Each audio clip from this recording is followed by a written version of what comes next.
하나님께서 저에게 내 마음의 소원을 이루어 주시리라. 네가 여호와가 너에게 응답하지 않아도 내 소출이 없어도 외양간에 소와 양이 없어도 무화과 나무에 열매가 없어도 그저 하나님만으로 즐거워할 수 있는가? 하나님 그렇게 하겠습니다. 그렇게 살아왔습니다. 그렇다면 네 마음 안에 하나님이 원하시는 소원을 심어줘서 세상은 감당할 수 없는, 세상은 알지 못하는 그 마음의 소원을 줄 것이며 그 소원을 내가 이루어 주리라. 이 말씀 붙잡고 미국에 왔는데 청소 신탕하고 닭 잡고 닭뼈에 찔리고 또 이민교회 와가지고서 내 목사 한수 하나님께서 받게 하시고 낮춰주신다면 또 이민교회에서 또 겪어야 될 아픔들도 다 겪고 또 이렇게 어른들 목회를 해본 경험이 없었어요. 한국에 있어서는 다 청소년 사역, 청년 사역, 음악 사역만 했는데 정말 그래서 성도들의 아픔들도 깊이 깨달고 같이 울기도 많이 울고 살다가 어떤 가정 아이가 무슨 사고 때문에 죽는 거 보면서 얼마나 같이 울고 그런 아픔들을 다 겪으면서 하나님께서는 또 저를 LA로 보내셨습니다. 근데 LA 올 때까지도 하나님은 10여 년 동안 제게 주셨던 꿈은요, 그냥 저기 어디 지하실 깊은 데다가 그냥 지하실 깊은 방에 무슨 금고에다 꽉 묻어놓은 것 같아요. 꽁꽁 묶어놓은 것 같아요. 아주 열질 않으셨어요. 그런데 아이들 키우면서 그래 하나님께서 이렇게 살려고 하게 하신가 보다 그냥 그렇게 믿고 언젠가는 하나님께서 또 다른 모양으로 쓰시겠지. 하나님 나 목사 만드셨잖아. 그냥 그 꿈은 잊어버린 채 점점점 제 기억 속에서 사라진 채 그렇게 살아가고 있었습니다. 근데 제가 LA 갔던 그 리빙 오러 미션 처치 작년 8월 말에 사임하고 거기서 선교사로 이제 임명을 받고 제가 이렇게 문화 선교사로서의 일을 지금 감당하고 있는데요. 그 선교교회를 가다 보니까 그냥 선교지를 1년에 한 7번, 8번을 다닌 것 같아요. 굉장히 많은 선교지를 다니면서 선교지에서 있었던 어떤 감동, 그런 은혜, 영적인 체험, 그리고 선교지의 영혼들에 대한 그런 가슴 아픈 일들을 하나님께서 막 경험하게 하셨어요. 그런데 뭐 몇 가지만, 한 가지만 우선 얘기를 할게요. 그 나바오라고 하는 그 뉴멕시코에 그 도시가 있습니다. 근데 그 나바오가요, 인디안 마을인데요. 왜 군데군데 인디안 마을들, 인디안들 보호구역, 뭐, 많이 있대요. 거기만은 아니래요. 근데 저는 거기만 갔었는데, 그 항상 11월 달에 땡스기빙 축제를 저희 교회 성도들이 가가지고 해드립니다. 거기에 이은경 선교사님이라고 그분이 따님과 함께 그 남편은 사별하시고 따님과 함께 인디안 마을의 청년들, 그 다음에 유스 아이들 한 30여 명을 데리고 목회를 하세요. 목회 겸 선교단체 겸 그들을 껴안고 그들과 함께 이렇게 살아가시는데 그 나바오 마을에 가가지고서요, 제가 참 놀란 거는 지금도 일주일에 뭐 몇 번씩 그 인디안 무슨 제사 이런 거 하잖아요. 막 연기 피우고 막 해요. 추장님들이요. 근데 저는 거기 가면은 그런 데도 못 가는 줄 알았어요. 근데 참 재밌는 것은 갈 수 있어요. 근데 조용히 가야 되고 중간중간에 돈통이 있어요. 중간중간에 가면서 돈을 이렇게 넣으면서 가야 돼요. 안 그러면 누가 이렇게 지켜봐요. 그게 이제 관광지예요. 제사도 관광이 된 거예요. 그래서 가서 인디안 마을 갔는데 그날 저녁에 이제 그런 거 구경하고 그날 저녁에 축제 마치고서 저희가 특별한 그 성만찬식을 했습니다. 의자를 동그랗게 이렇게 개인 의자를 동그랗게 놓고요. 그 의자 위에다가 예수님의 피, 포도주, 예수님의 살, 또 빵 놓고 성만찬 기도문을 이렇게 놔요. 그러면 각자 그 앞에 무릎을 꿇고서 성만찬 기도문을 자기가 읽고 예수님의 빵과 또 포도주를 이렇게 먹고 자기 자신을 위해, 영성을 위해, 가족을 위해, 교회를 위해 그렇게 이제 한 30분 기도하게끔 하고요. 그 다음에 또 나머지 30분은 중보 기도를 하라고 그래요. 하나님이 허락하는 대로 오늘 저녁에 하나님이 영적으로 주시는 대로 누구를 위해서 기도하라고. 저도 이제 저희 자녀들을 위해서, 제 자신을 위해서, 교회를 위해서 기도하다가 근데 우연찮게 또 옆에 그 이은경 선교사님이 또 계셨네. 이제 중보 기도 시간이 이제 또 들어왔는데요. 이은경 선교사님이 기도를 하시면 너무너무 간절한 기도를 하시는 거예요. 그러니까 그 인디안 마을 자기가 품고 있는 아이들 이름을 한 사람 한 사람 대는 거예요. 뭐 제임스, 마리아, 그 다음에 뭐 인디안 마을, 인디안 이름인가 봐요. 무슨 기억도 안 나는데 뭐 어쩌고 뭐 하면서 막 걔네들 막 기도하는데 그냥 막 그러면서 막 흐느끼면서 그러면서 막 이 기도 내용이 뭐야? 하나님 내가 얘네들을 위해서 해줄 수 있는 게 아무것도 없어요. 얘 아빠는 뭐 추장인데 얘 맨날 쫓아다니면서 너 추장 안 이어가면 너 죽인다고 그러고 뭐 이런 것들이에요. 막 이런 얘기예요. 얘는 아직도 마약을 못 끊었어요. 얘 도망쳐 나온 애예요. 뭐 지금도 아빠가 찾으러 돌아다녀요. 하나님. 그래서 뭐 이은경 선교사님이 당신이 뭐 도저히 어떻게 못하겠다는 것을 하나님 앞에 막 눈물을 흘리면서 기도하는. 막 그 기도를 듣는데 제가 막 가슴이 막 메워지는 거예요. 오직 하겠어요. 그 인디안. 그리고 나바오 마을이 그 옛날에 왜 우리 서부 영화 보면은 뭐 아주 그 인디안들 중에서 아주 그냥 용맹했던 아파치 거기가 거기래요.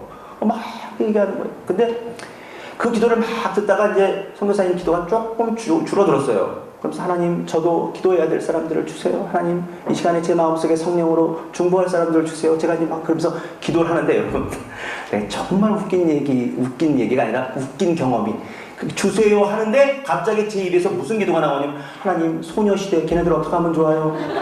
내가 기도하면서 뭐야 이거 뭐야? 그러다가 하나님, 슈퍼주니어 이것도 뭐야? 물론 소녀시대, 슈퍼주니어 텔레비전을 보는데 내가 왜 걔네들을 위해서 기도하냐고요. 내가 걔네들하고 무슨 상관이 없어요. 그리고 뭐 빅뱅, 21, 하나님, 원더걸스 걔네들 어떻게, 걔네들 이름을 내가 왜 대며 걔네들 이름을 외운 적도 없는데 걔네들 몇몇 이름도 나오면서 하나님, 걔네들이 지금 아무것도 모르며 그중에 예수 믿는 애들도 있다 그러는데 아무것도 모르면서 세상 노래, 세상 이상한 가사들 부르면서 또 걔네들의 음악을 듣고서 좋아하는 전 세계 아이들은 어떻게 하면 좋아요? 걔네들의 미래는 어떻게 하면 좋아요? 얘네들이 나중에는 어떻게 하면 좋아요? 하나님이 온 세계가 지금 얘네들 때문에 난리인데 이것이 전부이냐, 이것이 진리이냐? 제가 왜 걔네들을 위해서 기도하냐고요. 우리 집 애들 위해서 기도 안 하나? 소녀시대를 위해서 왜 기도해? 소녀시대가 무슨 이해관계가 있어요? 근데 기도가 나오니까 했어요. 저도 깜짝 놀라면서 머릿속에서는 이상하다 하면서 했습니다. 하나님이 주신 기도라고. 왜 우리 흔히요, 어떤 분들이 간증할 때 제가 어느 날 하나님께서 갑자기 어떤 분을 위해서 기도하게 했는데 나중에 알고 보니까 하나님께서 그분하고 연결해 줬어요. 그래서 하나님이 먼저 기도를 준비하게 하신 거예요. 그러면 그런 얘기 들을 때는 저런 경우도 있구나. 하나님이 이렇게 기도로 만나게 하시려고 알지도 못하는 사람을 기도하게, 그 나라를 기도하게 하시는 경우도 있구나라는 것만 들었지 내가 하긴 처음이었어요. 그래서 그날은 그냥 기도하고 이상하다 하고서 지나갔습니다.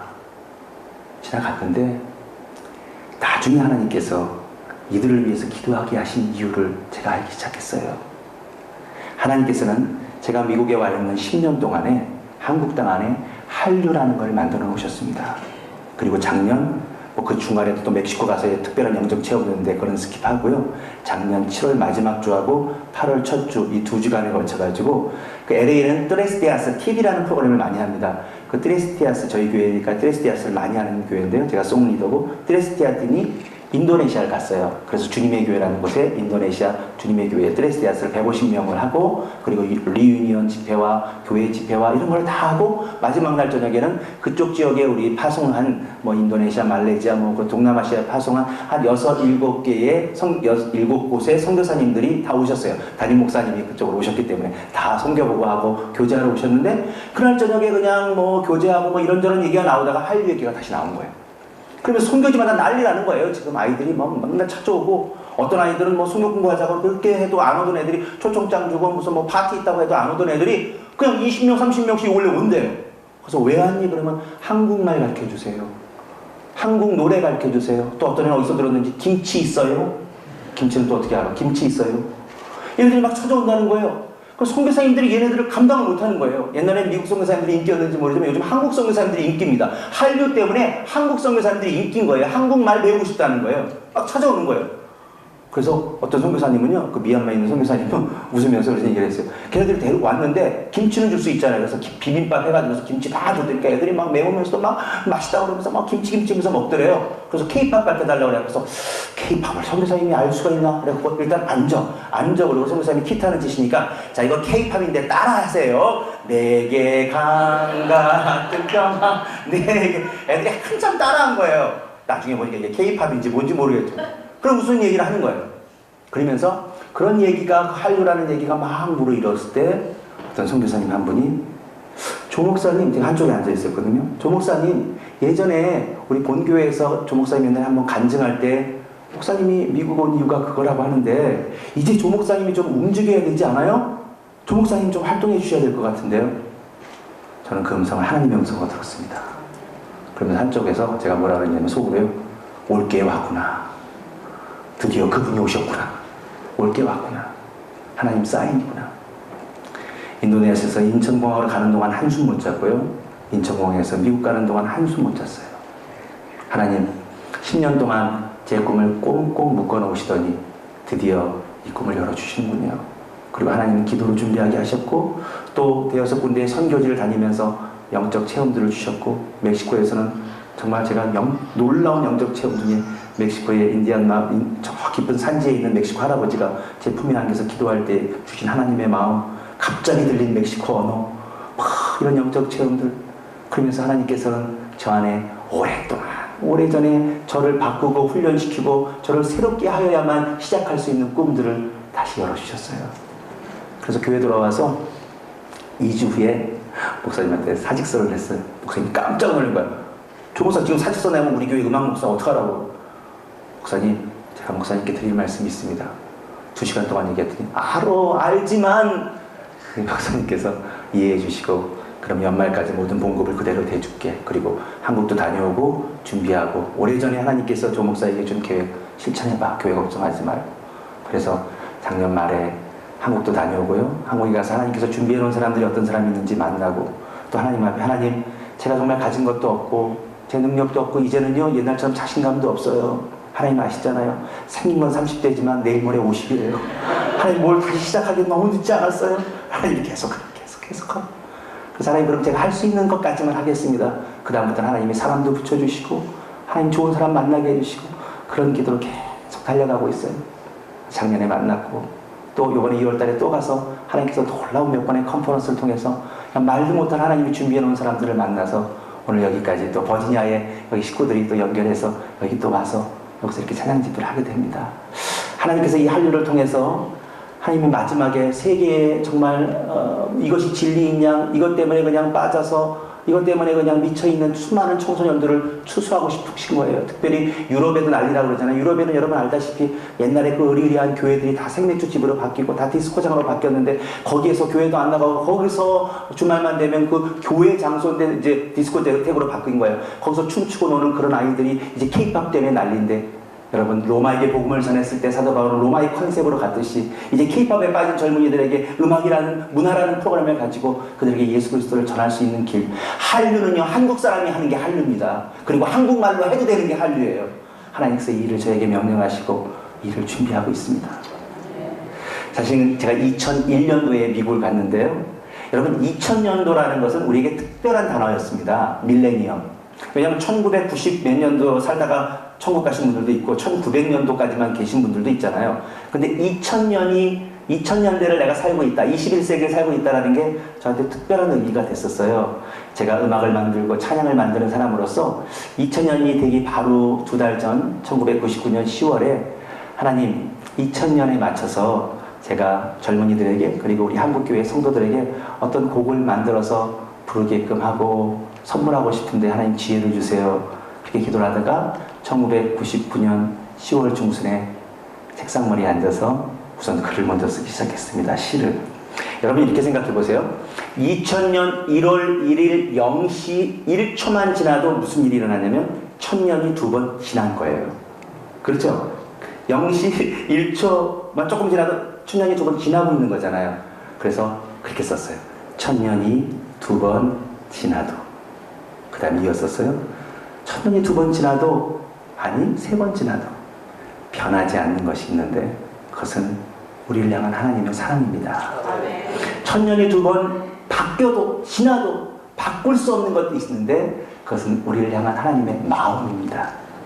하나님의 사랑, 하나님의 용서를 받은 우리들이 하나가 돼서 그리고 하나님의 사랑과 용서를 사람들에게 전하고 나누고 그랬을 때 하나님의 나라가 왕성해지고 하나님께는 기쁨이 될 줄 믿습니다. 그런 글을 쓰기 시작했어요. 그리고 맨 마지막에 제가 한 줄을 또 뭐라고 썼냐면 1000년이 2번 지나도 우리는 하나님의 사랑입니다. 그래서 제가 만든 노래입니다. 부르겠습니다.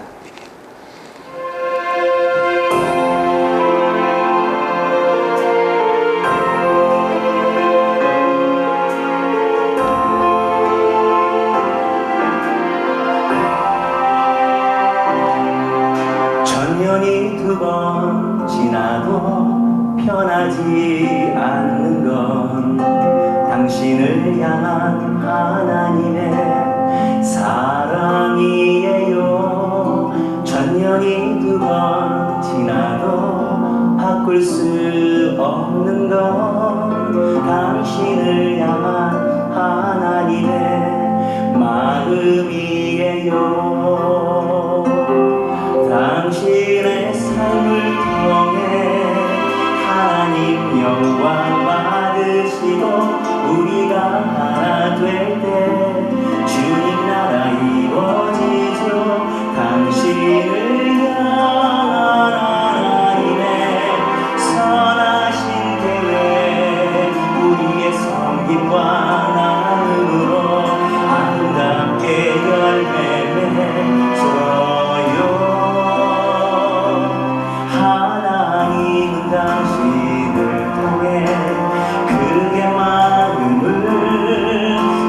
사랑과 그의 용서를 나타내기 원해요. 천년이 두 번 지나도 당신은 하나님의 사랑이죠. 천년이 가도 영원히 당신의 삶을 통해 하나님 영광 받으시고 우리가 하나 될 때 주님 나라 이루어지죠. 당신을 향한 하나님의 선하신 계획 우리의 섬김과 나눔으로 아름답게 열매 맺어요. 다같이 하나님은 당신을 통해 그의 마음을 그의 사랑과 그의 용서를 나타내기 원해요. 천년이 두 번 지나도 당신은 하나님의 사랑이죠. 천년이 가도 영원히 천년이 두 번 지나도 당신은 하나님의 사랑이죠. 천년이 가도 영원히